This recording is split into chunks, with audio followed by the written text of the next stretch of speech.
अस्सलाम वालेकुम क्लास 6। आप सभी बच्चे अपने अपने इस्लामियात की बुक निकाल लीजिए और इस बुक से आज हम सब पढ़ेंगे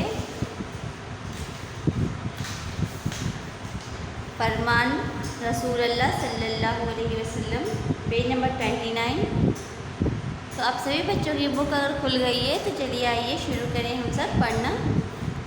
फरमान रसूलुल्लाह सल्लल्लाहु अलैहि वसल्लम यानी कि हमारे रसूल, अल्लाह के रसूल सल्लल्लाहु अलैहि वसल्लम ने जो जो फरमान दिए हैं कि हमें क्या क्या करना है और क्या क्या करना चाहिए, क्या क्या होना चाहिए, तो उसी के बारे में है कि देखिए क्या क्या है। आमाल का दारोमदार नियतों पर है। दीन आसान है, दीन खैर ख्वाही का नाम है। इल्म हासिल करना हर मुसलमान मर्द औरत पर फ़र्ज़ है। तुम में सबसे बेहतर वह शख्स है जो कुरान सीखे और सिखाए। दुनिया आखिरत की खेती है, मोमिन मोमिन का आईना है। कौम का सरदार कौम का खादिम होता है। सबसे बेहतर एतदाल की राह है। मिसवाक मुँह की सफाई है और रब की खुशनुदी का ज़रिया है। यानी कि हमारे नबी सल्लल्लाहु अलैहि वसल्लम ने कहा है कि आमाल का जो दारोमदार है वो नीयतों पर है, यानी कि हमारी नीयत का साफ़ होना सबसे पहले ज़रूरी है। ठीक है, और जैसे कि हम अगर नमाज के लिए खड़े होते हैं, एक मिसाल है कि नमाज के लिए खड़े होते हैं, जब नमाज़ पढ़ना शुरू करते हैं तो सबसे पहले हम नीयत करते हैं। जाहिर सी बात है कि गुस्ल और वज़ू के बाद सबसे पहले हम नियत करते हैं। नीयत करना सबसे ज़रूरी है और नीयत को वैसे ही पाक और साफ़ रखना भी ज़रूरी होता है, क्योंकि नीयत जो है तो वो हम जो भी काम करते हैं उसकी जो बुनियाद होती है हमारी नीयत होती है। हमारी नीयत साफ़ होगी तो हमारा हर काम अच्छा होगा। दीन बहुत ही आसान है, इसको जो समझेगा उसके लिए आसान है, जो नहीं समझ सकता, जो दीन की राह पे नहीं चलता उसके लिए तो मुश्किल ही मुश्किल है।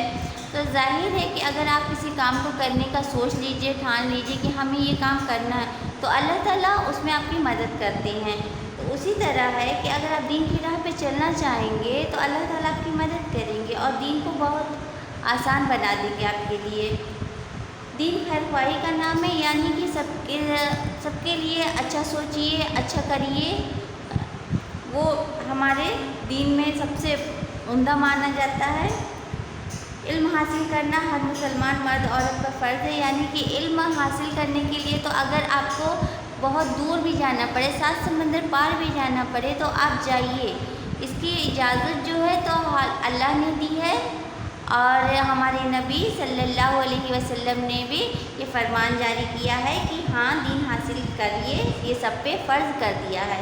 वो चाहे मर्द हो या औरत हो, ऐसा नहीं कि सिर्फ मर्दों पर इस चीज़ को फ़र्ज़ किया गया है। ये चीज़ औरतों पर भी फ़र्ज़ है, मर्दों पर भी फ़र्ज़ है। ये इल्म जो है, तालीम, इल्म, ये इसमें हम लड़के लड़कियों का बराबरी का हिस्सा होता है। हम दोनों का बराबर का इस पर पूरा हक बनता है। तुम में सबसे बेहतर वह शख्स है जो कुरान सीखे और सिखाए, यानी कि हम मुसलमानों में सबसे बेहतरीन इंसान वो है, ठीक है, सबसे बेहतर शख्स वो है जो कुरान को सीखे, पहले तो खुद सीखे और सीख कर जो औरों को भी सिखा सके।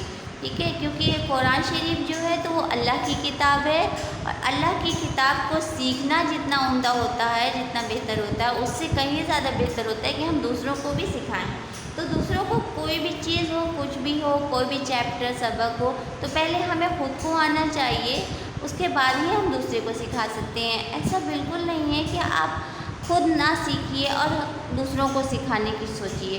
तो पहले जो भी इंसान को अपनी लाइफ में करना है तो पहले आप वो खुद कीजिए, फिर दूसरों को सिखाइए। तो वही है कि सबसे बेहतर शख्स वही है जो कुरान को सीखे और फिर दूसरों को सिखाए भी। दुनिया आखिरत की खेती है, यानी कि दुनिया में आप जो भी नेकी करेंगे वो सब आपकी आखिरत की भलाई के लिए होगा, आपकी आखिरत को बेहतर बनाएगा, दुरुस्त बनाएगा। तो दुनिया को आखिरत की खेती इसीलिए कहा गया है क्योंकि دنیا میں آپ اس لیے آئے ہیں تاکہ آپ اپنی آخرت کو بہتر بنا سکیں۔ کس طرح سے؟ اپنے نیک اعمالوں کے ذریعے۔ آپ کے اعمال اچھے ہوں گے تو ظاہر ہے کہ اللہ تعالیٰ آپ کی آخرت کو بھی بہترین اچھا بنا دے گا۔ مومن مومن کا آئینہ ہے، یعنی کہ ایک مسلمان دوسرے مسلمان کا آئینہ ہے، یعنی کہ اگر کوئی مسلمان، کوئی انسان، کوئی شخص کوئی برا کام کرتا ہے تو اس برے کام سے اس کو بچانے کی ہم انسانوں کی ہی ذمہ داری ہوتی ہے نا۔ کوئی اور نہیں آئے گا بچانے کے لیے، اس کو روکنے کے لیے۔ آپ ایٹ لیسٹ کوشش کیجئے۔ سامنے والا نہیں مانتا، نہیں سمجھتا، وہ بات کی بات ہے، مگر آپ اپنی طرف سے پوری کوشش کیجئے، پورا زور لگا دیجئے کہ اگلا جو ہے تو وہ گناہ سے بچ سکے۔ گناہ کرنے سے اسے روکنے کی آپ کو پوری کوشش کرنی ہے۔ تو اگر کوئی اچھا کام کرتا ہے تو اس کی تعریف کیجئے کہ ماشاءاللہ آپ نے اتنا خوبصورت، اتنا اچھا کام کیا۔ اور اگر کوئی برا کام کرتا ہے تو اسے وہ بھی پتہ ہے کہ آپ نے یہ غلط کیا، آپ نے یہ گناہ کیا ہے۔ تو اس طرح سے ایک مومن دوسرے مومن کا آئینہ ہوتا ہے۔ قوم کا سردار قوم کا خادم ہوتا ہے، یعنی کہ قوم کا جو سردار ہوتا ہے، ہمارے جیسے ملک کی جو سرکار ہے وہ کیا ہے؟ ہم سب کی حفاظت ہی کرتی ہے، ٹھیک ہے۔ سب سے بہتر اعتدال کی راہ ہے، یعنی کہ آپ ایسی راہ چنیے جس سے سب کا بھلا ہو اور سب کو خوشی ملے، کسی کا دل نہ دکھے، کسی کو کوئی تکلیف نہ ہو، درد نہ ہو۔ تو محبت کی راہ سب سے بہتر ہوتی ہے۔ ہمارے مذہب میں ویسے بھی محبت کو بہت ہی عمدہ مانا گیا ہے، اور محبت بہت سے طریقے کی ہوتی ہے بچوں۔ صرف جیسے کہ ماں باپ سے بھی محبت ہوتی ہے، بھائی بہن سے، دوستوں سے محبت ہوتی ہے، بہت ساری محبتیں ہیں۔ تو محبت کو کیجیے تو پوری ایمانداری سے کیجیے، ٹھیک ہے۔ اور سب سے بہتر محبت تو اللہ سے ہوتی ہے، اللہ اور اللہ کے رسول سے۔ تو اگر محبت ہوگی تو ہم پھر اچھے راستے پہ چلیں گے، دین کی راہ پہ چلیں گے، اور دین کی راہ پہ چل کر ہی ہم اللہ کو راضی کر لیں گے۔ مسواک منہ کی صفائی ہے اور رب کی خوشنودی کا ذریعہ ہے، یعنی کہ مسواک داتون کرنا، مسواک کرنا، یہ بہت ہی اچھی بات ہے۔ یہ منہ کی سب سے بہتر صفائی ہوتی ہے اس سے، اور اللہ کو خوش کرنے کا بھی ایک ذریعہ ہوتا ہے، ٹھیک ہے۔ اور مسواک کرنے سے کیا ہوتا ہے کہ ہم نماز جو پڑھتے ہیں نا، تو نماز کے پہلے اگر وضو کرتے ہیں تو وضو میں اگر ہم مسواک کر لیں نا تو پھر ہماری نماز کا جو ثواب ہے وہ اور بھی زیادہ ہو جاتا ہے۔ تو مسواک کرنے کی آپ لوگ عادت سے بنا لیجیے، ٹھیک ہے۔ آپ لوگوں کو اب تو سمجھ میں آ گیا ہوگا کہ فرمان رسول اللہ صلی اللہ علیہ وسلم کیا کیا ہے۔ تو ابھی آپ سے اگر کبھی کوئی کچھ پوچھے کہ ہمارے نبی صلی اللہ علیہ وسلم کے کیا کیا فرمان ہیں تو آپ سب بتا سکتے ہیں، ظاہر ہے، لیکن اس کے لیے بتانے کے لیے بھی پہلے آپ کو اسے اچھے سے پڑھنا ہوگا۔ اس ویڈیو کو تو آپ لوگ اچھے سے دیکھیے، اور دیکھنے کے بعد اسے آپ لوگ اچھے سے پڑھیے بھی، ٹھیک ہے، اپنی اپنی بک میں، اور اسے ہو سکے تو اپنے ذہن میں، دل دماغ میں اچھے سے بٹھا لیجیے، تاکہ کبھی بھی کہیں بھی کوئی بھی آپ سے کچھ پوچھے اس بارے میں، اس چیز سے جڑا کوئی بھی سوال کرے تو آپ اسے بتا سکیں، ٹھیک ہے۔ چلیے یہ ہو گیا کمپلیٹ۔ آگے کا جو چیپٹر ہے وہ اگلے ویڈیو میں، ٹھیک ہے۔ آج کے لیے اتنا کافی ہے۔ السلام علیکم۔